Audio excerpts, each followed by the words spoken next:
Version history in Google Docs.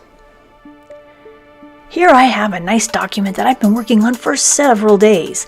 And a few days ago I wrote something and I deleted it because I thought I had a better idea, but I need to get those words back and I can't find them.